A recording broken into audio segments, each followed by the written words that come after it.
He was born with mud on his boots. For John Lukey, it was part of growing up. I've had this mentality, and I think I got to thank my parents for this, is that my name means more to me than the money. If I do a job, I say I'm going to do it, I stand behind it. Lukey could have inherited his father's St. Louis area trucking business, but instead he decided to dig his own way and start his own. I'm the one guy, one-man band. Business was good, so in 2011, Lukey decided to invest. He purchased 2 large pieces of equipment, including a Caterpillar 289C compact track loader, similar to this one. It was brand new. Total value, I think, on that note was $162,000. It was the largest pieces of equipment I bought at the same exact time, and my monthly payments was like $4,000 a month. At first, I didn't think I could really swing it, but I just had to have that motivation, saying I have to find the work to pay them, Like buying your first car, Lukey was proud of what he had accomplished. Not one payment. The machine had 75 hours on it. But his biggest moment turned into what would become his biggest setback. We left them out there overnight, every night, no problems. Came back, they're in the same spot. Then over the weekend, we came there Monday, and I was going to work it, and then I couldn't believe what I saw. It was gone. It was missing. I mean, it just, you see the tracks just lead right out to the parking lot, gone. He would never see it again. Police in Chesterfield, Missouri took a report, but by that point, authorities believe Lukey's equipment was 175 miles away in Vanderbilt County, Indiana. I'm one of those guys that's just more of a worker, and I believe if you do good, you get treated good, and nothing bad is going to happen. Well, come to find out, that does happen to anyone, I guess. Lukey would not be alone. Over at least 3 years, detectives say there would be nearly a dozen victims, including dealerships and construction sites.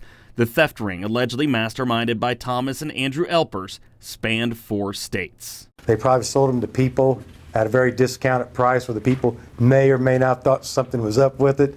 But that's things that we're working through, who purchased it, how they purchased it, to figure if other people will be charged with buying these stolen pieces of equipment.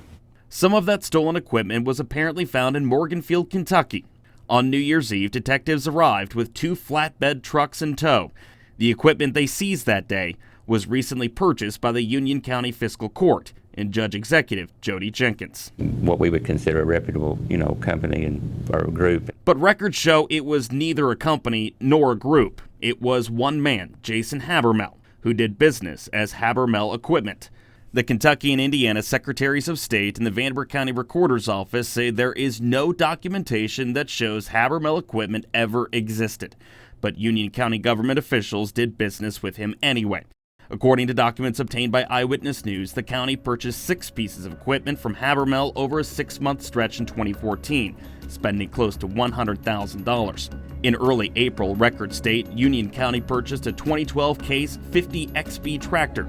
That model does not exist, but Case does make a CX50B model. Records show Union County paid $19,500 for it. The estimated market value, according to the leading equipment trading sites, between $40,000 and $55,000. On April 22nd, records show Union County purchased a 2011 Caterpillar 289C track loader for $19,950. The estimated market value on that one, between $36,000 and $50,000. Law enforcement sources say at one time, This is crazy. this piece of equipment belonged to John Lukey. Oh, it's heartbreaking. I mean, it's just, come to think about it, I mean, this is pure profit for the guy. I mean, he got something for nothing, and he got rid of it still for 25 cents on a dollar. That seized piece of equipment on the back of that flatbed truck was his. It's difficult for Lukey to comprehend, considering what he paid. It was roughly around $75,000. Versus what Union County paid. But the county's purchases kept on coming. In June 2014, records show the county purchased a skid steer for $10,000 less than the estimated market value. In July 2014, the county bought a 2013 Case mini excavator. Its estimated market value is more than $55,000. Law enforcement sources say this particular piece of equipment was stolen from Evansville's Koberstein Contracting. Company officials say they paid $72,000 for it, just months before it was reported stolen on July 3, 2014. Just days later, it was officially in Union County's possession for just under $20,000. We have a model procurement process, and so anything when you're buying it used, if it doesn't exceed, I think our limit's $20,000, then you look at other comparable pieces of equipment, or vehicles or anything else. You look at something, two other things that are comparable in shape and model, year, that sort of thing, and wasn't anything out of the ordinary. Really? The records have shown the fiscal court did business with a business that didn't exist. The equipment was significantly below market value, and all of it was sold for less than $20,000. Kentucky state law requires anything above that to be bid out by the fiscal court. Before we uncovered this information, we interviewed Jenkins, who denied knowingly purchasing stolen equipment. Did the county purchase this equipment knowing that the equipment was reported stolen? Oh, no, it was purchased in good faith. No, it wasn't anything like that. It's just some language that they had. So we brought our questions to him again at the next fiscal court meeting. Any other question or comments that I may or may not answer very well? Hey, Jody, how are you? Good. Happy to see you. Afterward, we asked Jenkins to answer some of our questions. Well, just taking care of. Yeah, I got an email yesterday. Do you have a few minutes where you can ask you a couple questions? I'm just going to let you. He agreed before being whisked away by County Attorney Brucey Moore. She came out a few minutes later, but Jenkins did not. And we refer any other comments to, I think, the investigating agency. So you guys are not going to comment on this at all? We asked about the equipment being bought for significantly below market value, but Moore did not waver. Oh, I would just refer any and all other comments to the detective that's investigating the case. So, Excuse me. what about this? This is one of the serial numbers on the vehicle. This picture, obtained by Eyewitness News, shows the serial number of one of Union County's purchases, the case CX50B. It has definitively been altered. 7 and a G, and whatever this number is, It is almost indecipherable. none of the numbers, are perfectly straight. They're altered. They look like they've been re-stamped. You're putting something in front of me that I have never seen before. So I think that's unfair. And again, I wish you would talk to Detective Hands, who is standing in the hallway. We will, but All right. Thank you. we'd like I to talk to appreciate you right now I about think- it because I there's some appreciate it. serious questions about this equipment. Would you purchase that equipment? No. We've answered those questions with our open records request. But you're not and answering these detective. questions of, were there any red flags about this equipment? I'm not, as county attorney, I cannot answer any of those questions. And she never did. Jenkins also apparently never left his office, which is located just down the hall. When something's too good to be true, it is too good to be true. Having his equipment stolen set Lukey back financially and delayed production. The insurance company, he says, eventually replaced it. I had my insurance company for, 4 or 5 years at the time, and when we renewed that next year, they felt like it was I was too high of a risk. After digging himself out, business is good again, Lukey says, and he's not overly bitter about it either, because when you think about it, it's not about the money in your pocket, it's about the mud on your boots. And it's in my blood.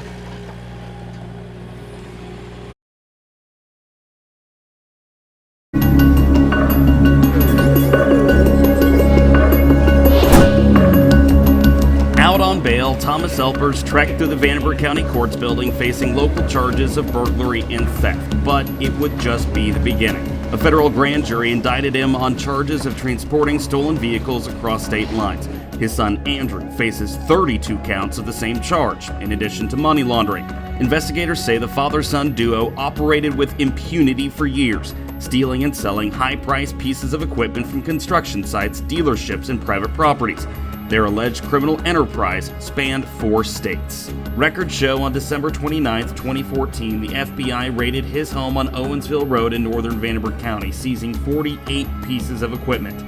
2 days later, on New Year's Eve, federal agents and Evansville police detectives arrived in Union County, Kentucky, to seize 6 pieces of equipment apparently tied to that theft ring. We do ask that the judge and the magistrates and all the decision makers this morning have the answers to the questions that are presented to them. And Since then, the Union County Fiscal Court has discussed potential road projects How many road closings we had other than 56 and and proposed new ordinances. public hearing relating to small farm wineries. But for 4 months now, they have yet to discuss the proverbial shadow hanging overhead. The quilt show coming up quickly. How a county government could purchase this equipment with taxpayer dollars We would be a pass-through of these funds. and have no idea it had been reported stolen. Judge Executive Jody Jenkins maintains the equipment was bought in good faith. No, it wasn't anything like that. Yet the market values for that equipment and some of the characteristics of that equipment continue to question that claim. According to records obtained by Eyewitness News, the county started doing business with a man named Jason Habermel, a salesman at Terre Haute-based Garzo Tire. He too would be federally indicted on 4 counts of money laundering, accused of arranging the sale and delivery of stolen property. Habermel's business relationship began in 2014. What would follow would be a flurry of transactions that stopped as suddenly as they began. As Eyewitness News first exposed, the county used tax dollars to buy 6 pieces of equipment from Habermel over 6 months, amounting to roughly $100,000. Records show the county bought most of that equipment for significantly below market value. The serial numbers on some of the equipment, like this one, looked more like alphabet soup.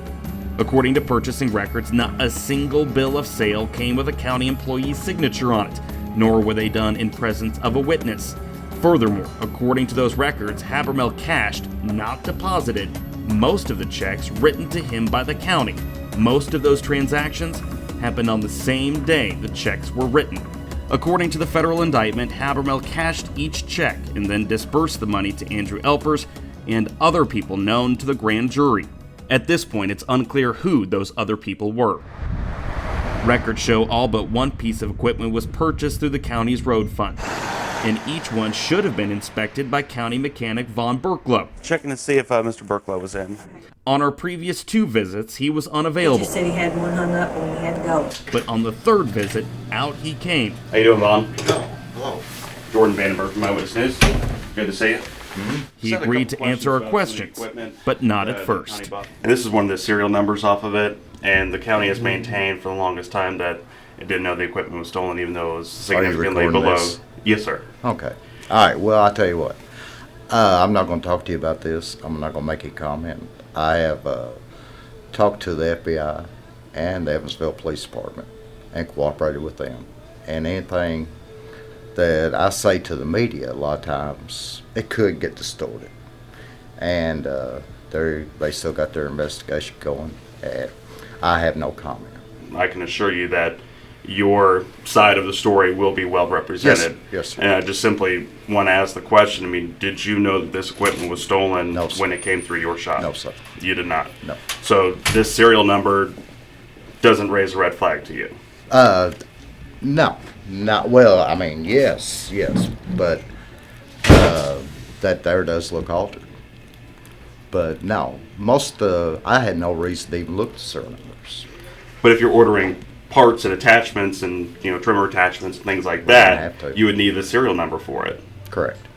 Berklow went on to say there was nothing suspicious about the equipment, and all he did was change the oil and service it. I would assume that if you're making sure everything works, oil changes, and everything that you have mentioned, that you would make sure that the serial numbers look good and things like that, just to cover your own bases, No, there's not that, because the auditors we'd had vehicles that were bought, and then the state auditor comes to confirm the serial numbers.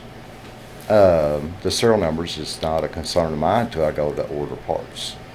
And on these particular pieces of equipment, we needed no parts. We just needed consumables. Some of the equipment, you did buy parts for, or at least records show that you did. Records show the county spent $3,700 for a Caterpillar tooth bucket reimbursement in May 2014. That's a scooping device attached to the front of the machine. 2 months later, receipts show the county spending nearly $9,000 for so-called trimmer attachments. Here we go. Then we have that, and then we also have the Caterpillar tooth bucket reimbursement. From my understanding, that piece of equipment already came with the tooth bucket. I'm struggling to understand why you I don't need to know. reimburse for it. No, I don't know anything about this. So you never once saw any of this? No, I haven't. It came from the road 7, fund. 14. No, I don't know anything No. about that. No. So you never saw a trimmer attachment for a Vermeer mower 2013 STX 600? No? Did Jody tell you that, hey, I've got a new tooth bucket coming your way for the equipment or anything like that? No. Then why was this I purchase have made? no idea. That's not part of my job. I mean, I have nothing to do with that side of it.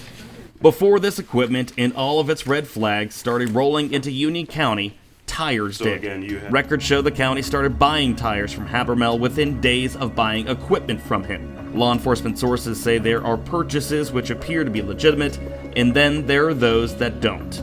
One of the county's first invoices from Garzo Tire for nearly $6,500 is littered with question marks. Records show the county bought tires that fit like trucks and SUVs, and when we cross-reference those tires to the road department's inventory of vehicles, there were very few matches. According to our calculations through the records that we've obtained, there are $10,000 worth of tires that simply don't match. Let's see, we've got Xeon LTZ Coopers. Those are, passenger tires. We've got some for light trucks when you guys got a lot of heavy equipment here. Who signed this? Jody Jenkins signed this. I didn't sign this, so I don't know anything about that. Some of the invoices are vague and don't specify what official vehicles the tires were bought for. And then there's this one, dated June 27th, 2014. Records show the county purchased 4 Uniroyal Tiger Paw tires for $604. The invoice clearly describes it as a passenger tire. It states the tires were for an official vehicle, but not what the vehicle is. In the comments, it also refers to an invoice from a Tornado Tire location in Evansville. For reference, that's about an hour's drive from Union County. Neither Tornado Tire nor Garzo Tire have been implicated of any wrongdoing. This one is another voucher claim through Garza Tire, bought with the road department money. As you can tell, it clearly states those are passenger tires. And you can see the Tornado invoice is listed on there, which implies that the tires were installed at Tornado Tire, which doesn't make much sense. Oh, I don't know anything about that. So you don't know anything about Uniroyal Tiger Paws that were bought through the road department, through Garzo Tire and Jason Habermel, and then apparently installed at Tornado Tire? No? No, I didn't sign that invoice. So I'm not aware of that. Judge Jody Jenkins is the one who signed the checks, and his name was on the invoices. But he, an elected official making $82,000 a year, would not answer a single question. We have some couple questions on some of the purchases through Garzo Tire. I don't have any comment. Thank you, though. So you're not going to comment on any of these Garzo Tire purchases that have your name on them at all? I don't have any comment. I mean, there are passenger tires, what appear to be passenger tires purchased by the county with your name on it, and there's no vehicles that match that type of tire at the road department. I don't have any comment. Thank you, though. I mean, you have to admit it does look a little bit suspicious, though. It does look a little bit strange to be ordering passenger tires for a county road department. Do you understand why some constituents and citizens in Union County would be concerned about this? Yes, probably so. Berglow answered our questions for close to 20 minutes, while Judge Jenkins walked away from them. The federal investigation started with allegedly stolen equipment, but it could very well be just the beginning.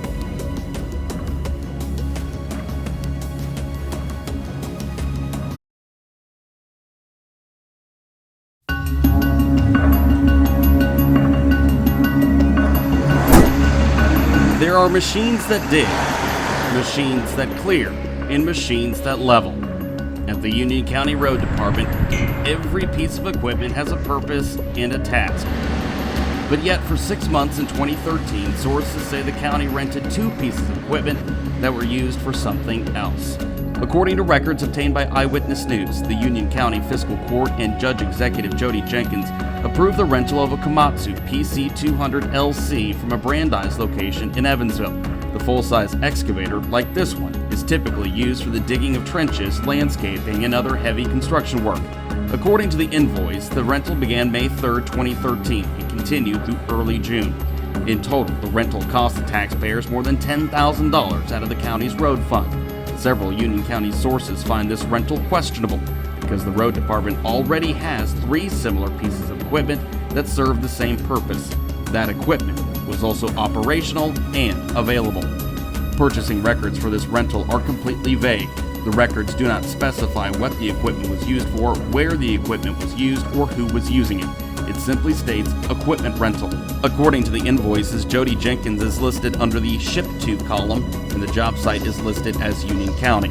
The rentals were approved by the fiscal court, and the checks were signed by Judge Jenkins. I don't have the comment, but I'd have to go back and look. So you don't know what the equipment was being used for? Not off. I just had to go back and look. Okay. But thank you. According to Union County and law enforcement sources, the excavator wasn't used by a county employee, and it wasn't used for a county project. Sources say that excavator was used by one of the judge executive's closest friends, Jeff Ratley. Ratley, who is apparently related to Jenkins by marriage, owns a rock yard and trucking business on Highway 60 in Waverly. Hi, how are you? Good, how are you? Sorry, No, you're didn't mean to fine. bother you.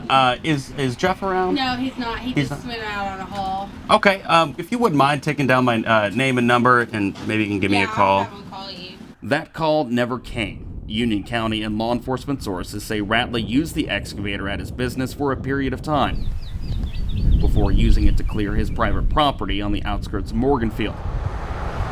Those sources say Ratley was permitted to use this taxpayer-funded rental to slope the hillsides on his property, clear brush and trees, and other general construction work.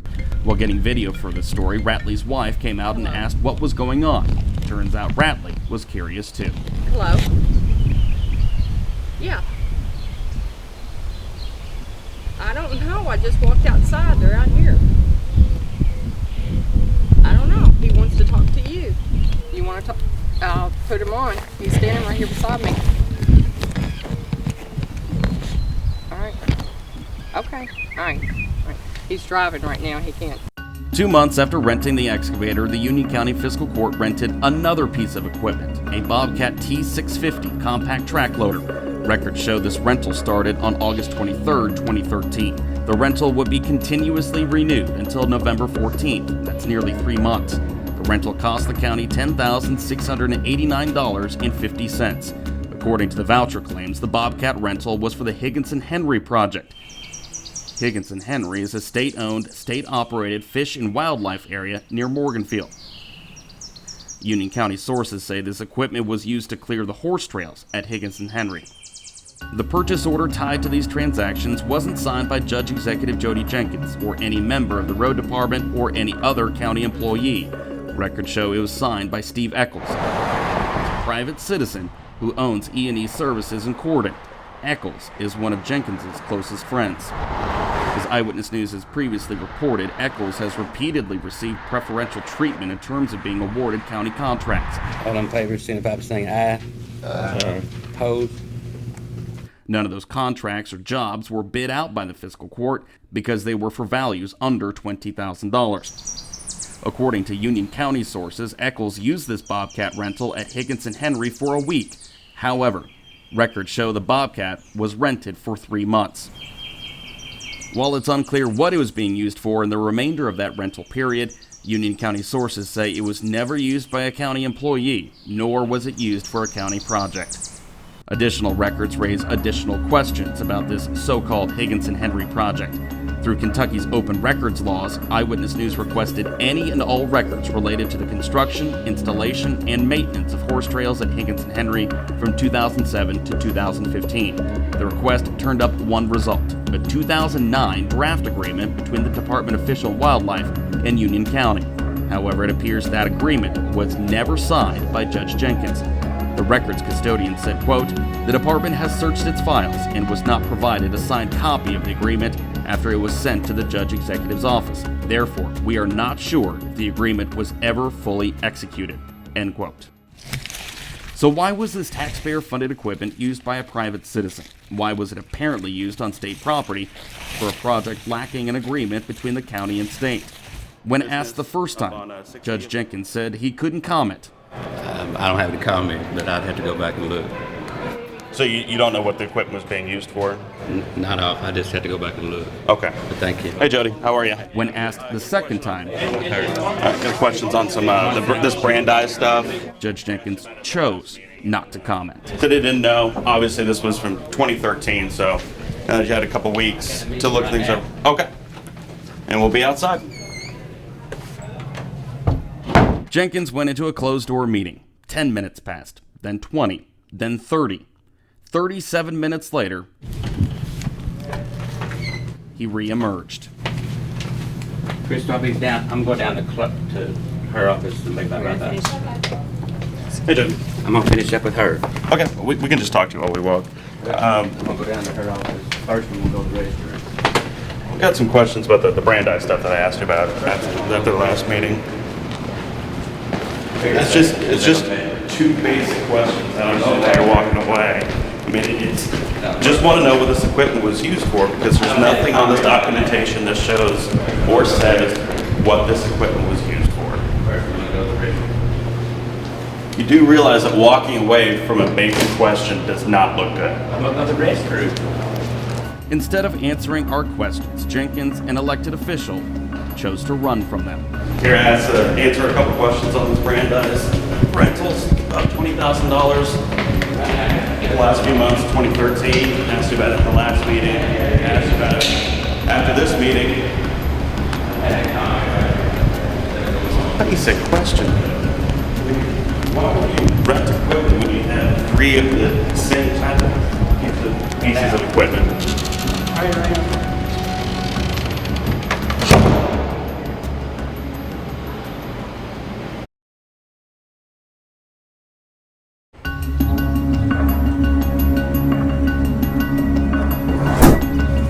Allegiance to the flag of the United States of America. The names and faces may change every couple of years.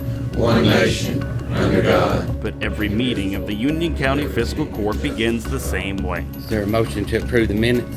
The 5 magistrates and judge executive weave through legal issues, The 911. draft resolutions, The terms of this ordinance. and ratify agreements. Is there a motion to approve? By law, the court is required to conduct its business in public meetings with open doors. All in favor? Opposed? Thank you. But there is much to suggest that's not always the case. Access to information concerning the people's business is a fundamental and necessary right of every citizen. The Kentucky Attorney General's office provides this video to all elected officials in the Commonwealth to educate them on the state's open meetings and open records laws. But keeping secrets undermines the public trust. And undermining the public trust is not the theory our government was based on when it was founded more than 200 years ago.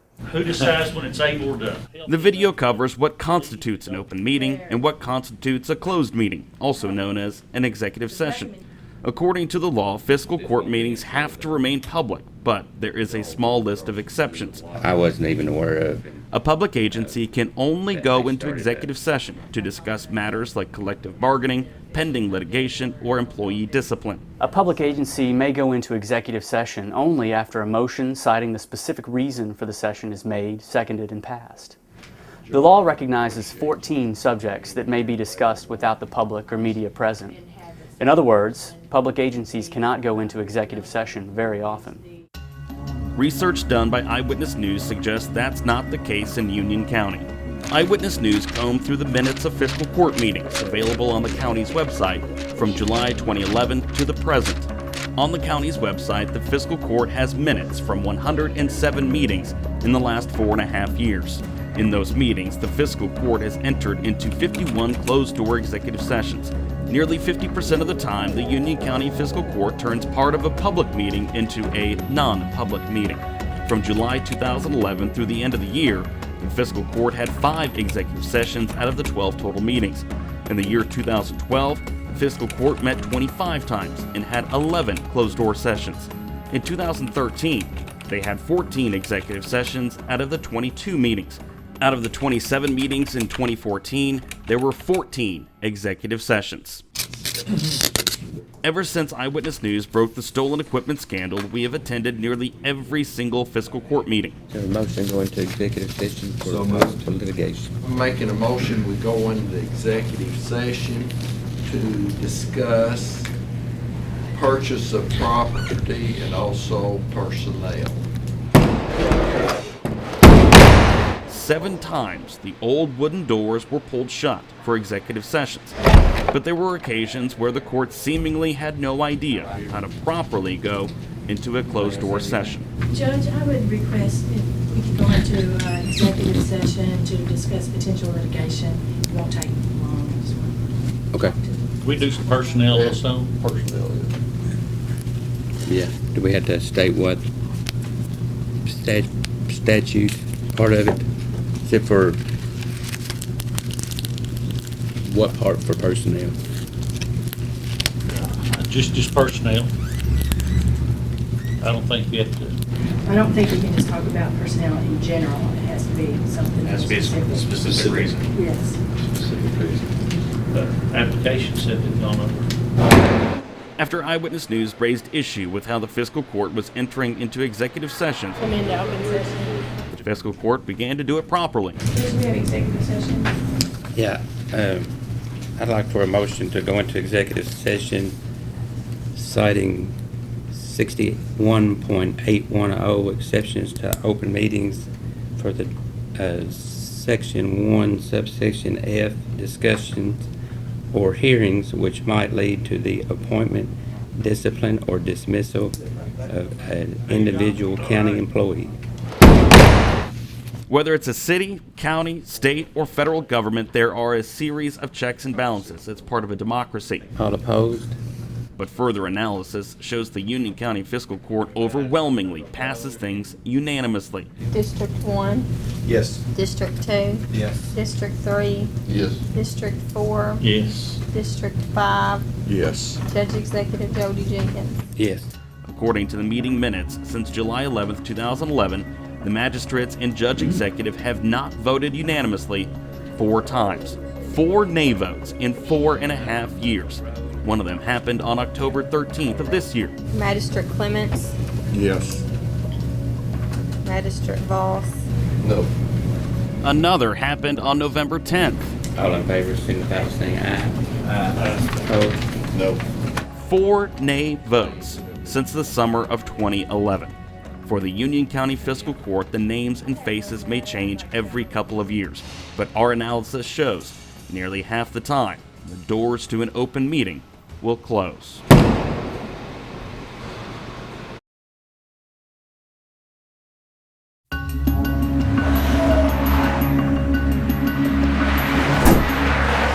Cars, like years, fly by. But this campaign sign marks a significant point in the life of Jody Jenkins. He became Union County Judge Executive following in the footsteps of his father. Jenkins was first elected in 2006, re-elected in 2010, and re-elected again in 2014.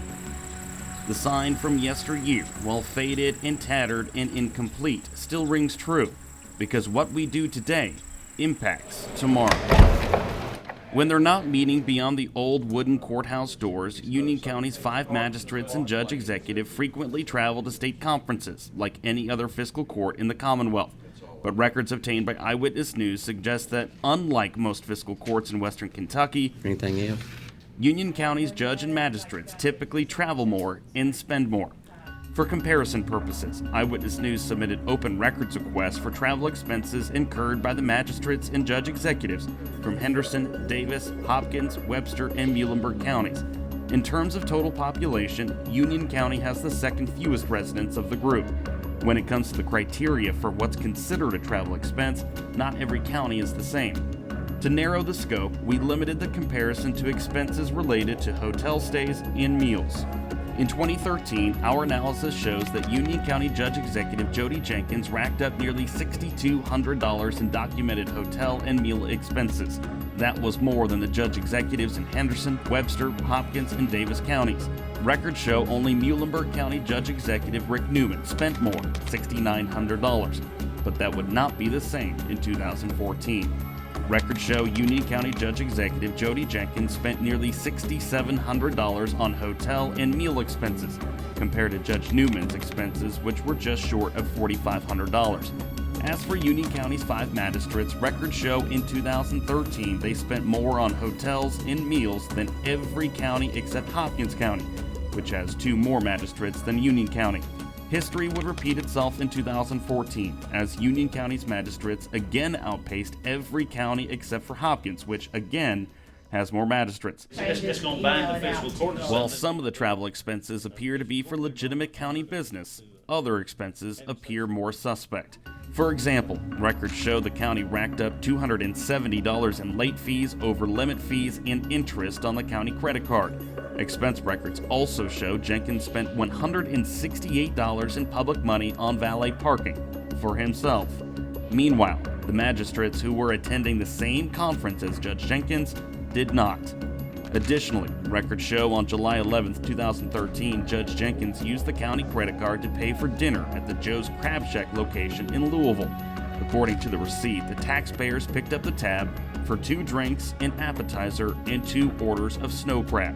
The total, including tip, was $73.66. In February 2014, the account summary for the county credit card shows a charge for $102.10 at a Radio Shack location in Key West, Florida. The voucher claim clearly describes the transaction as travel expenses, Jody. According to the receipt tied to this transaction, Judge Jenkins purchased a Mophie Juice Pack Air for an iPhone 4 from the Radio Shack in Key West, Florida. It's a specialized iPhone case that also has an external battery. The receipt also shows Jenkins opted for a 1-year warranty on the case, bringing the grand total to $102. According to Union County sources, Jenkins often vacations in South Florida. In October 2014, while Judge Jenkins was staying at the Griffin Gate Marriott Resort and Spa in Lexington, expense records show Jenkins used the county credit card to pay for food and in-room movies. The additional charges amounted to $43. A month later, he reimbursed the county for the full amount. However, records show that was not the case earlier in the year. While at the same hotel in February 2014, records show Judge Jenkins used taxpayer money to pay for a $19 in-room movie. The receipt also shows $34 for room service, bringing it to a grand total of $53.35. Nowhere in the 1,000+ pages of credit card statements does it show Judge Jenkins reimbursing the county for this expense. Claims and transfers. Union County taxpayers elected and then re-elected Judge Executive Jody Jenkins in hopes that he would be a good steward of the public's money. But when it comes to his use of that money on things like room service and a top-of-the-line iPhone case. Jody, how you doing? Good.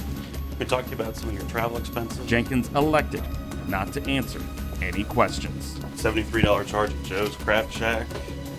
Got a $100 charge for a phone case from a Radio Shack in Key West, Florida. $168 in valet parking, $270 in late fees, interest, and overdraft payments. The hotel gets the revenues, the operator of the hotel, is that right? Cheryl Musgrave has been a mainstay of city, county, and state government for decades. I'll move to approve the design as long as the HVAC is shielded. Most recently, she was appointed by the City Council to serve on the Evansville Redevelopment Commission.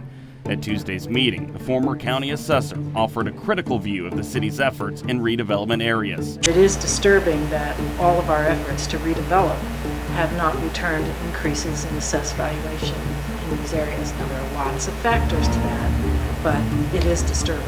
Hey, how are you? Good. Perhaps it's ironic because records show Musgrave tried to buy a property in one of those redevelopment areas for 93% less than the assessed value. Just had a couple questions about your interest in purchasing 1226 Parrott Street around this time last year. The nonprofit Evansville Brownfields Corporation purchased 1226 Parrott Street in 2009 using federal community development block grant money. On August 5, 2014, Musgrave expressed interest in buying it. According to records obtained by Eyewitness News through the Freedom of Information Act, Musgrave contacted Brownsfield coordinator Carolyn Rusk via email. In those emails, Musgrave offered $500 for the property, which is adjacent to lots that Musgrave and her husband already own.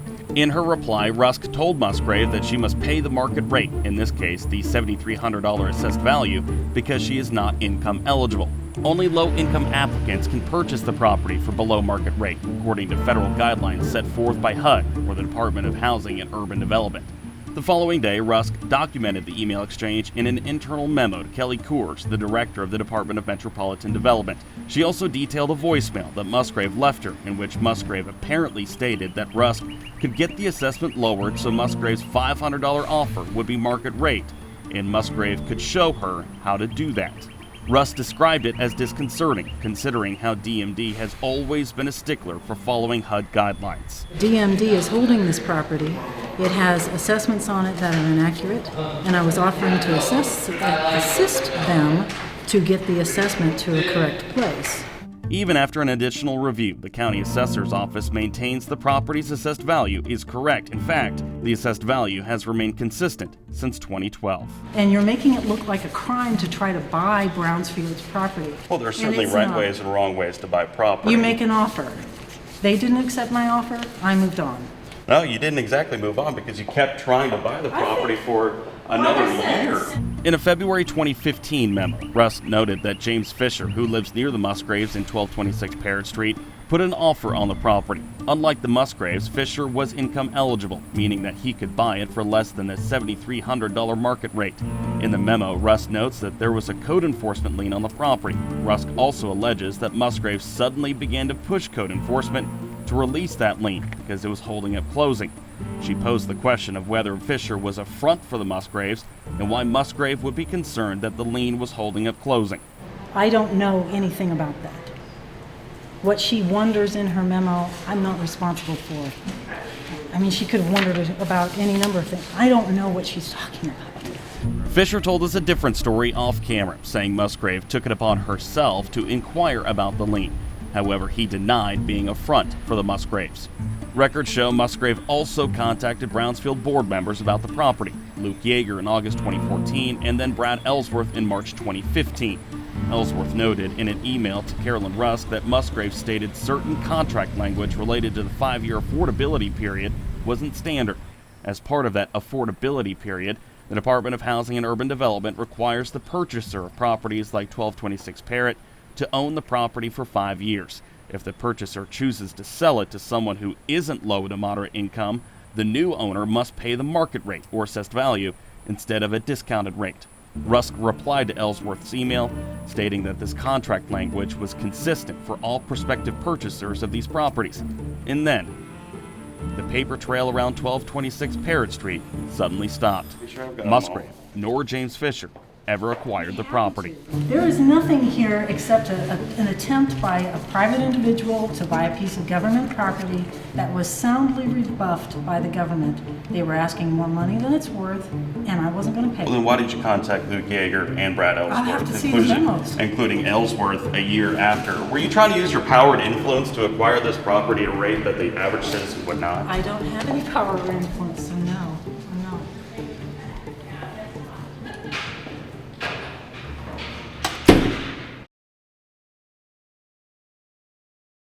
After numerous meetings with the city personnel director, it was July 2013, and it came as a surprise.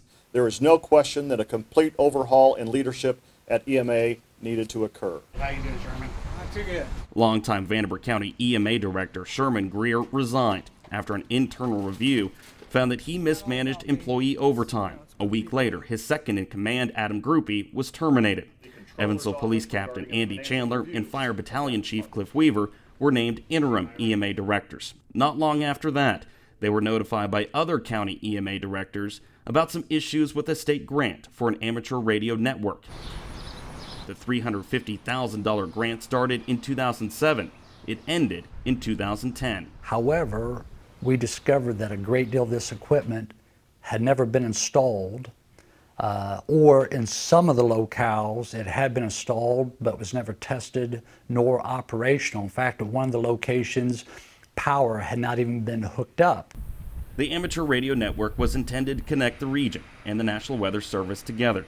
It would be a backup communication system. That way, emergency management officials could communicate if a large-scale disaster were to occur.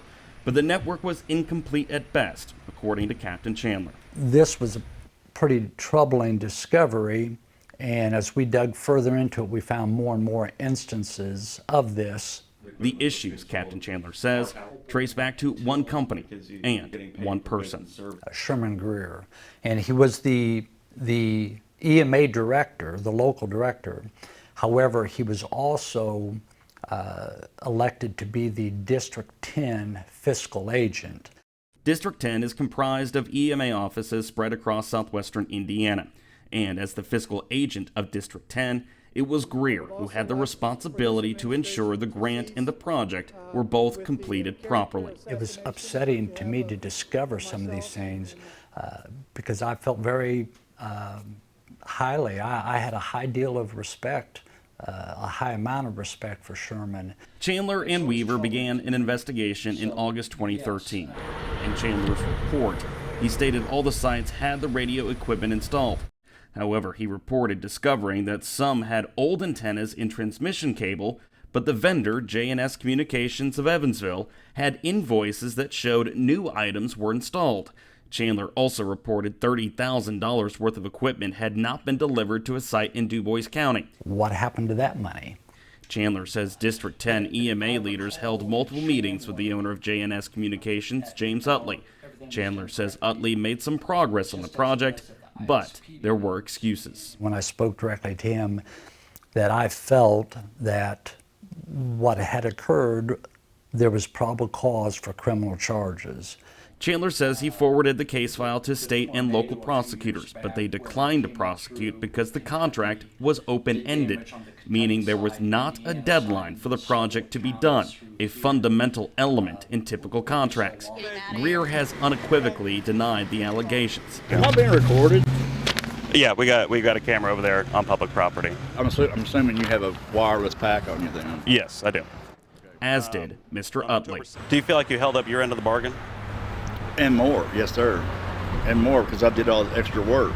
Utley and Greer claim the grant was plagued by issues. Utley says there were issues with licensing and planning.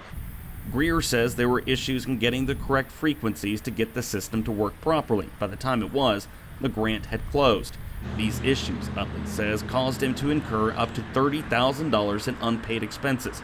But what about that equipment that was never delivered? $30,000 of the equipment was never accounted for. It's still in here. Why is it still here? They haven't picked it up. So you're telling me that this is everyone's fault, not your fault? No, I'm sure there's some of my fault. There's some of my fault, but then again, they share the big burden for not working and being open with me and saying, hey, look, we know you did this extra work. We need to either take it out of the grant or pay you. Have someone call me, I will deliver the equipment to their location. But you had already been paid for it. I mean, why not hold up your end of the bargain? I guess I'm failing to see the logic there. The equipment's here. I'm waiting for some kind of resolution, money-wise. The equipment was intended to create a backup communication system. Thanks, sir. Thank you very much. Appreciate your time. But it's quite clear that neither side is backing down. In Evansville, Jordan Vandenberg, Eyewitness News.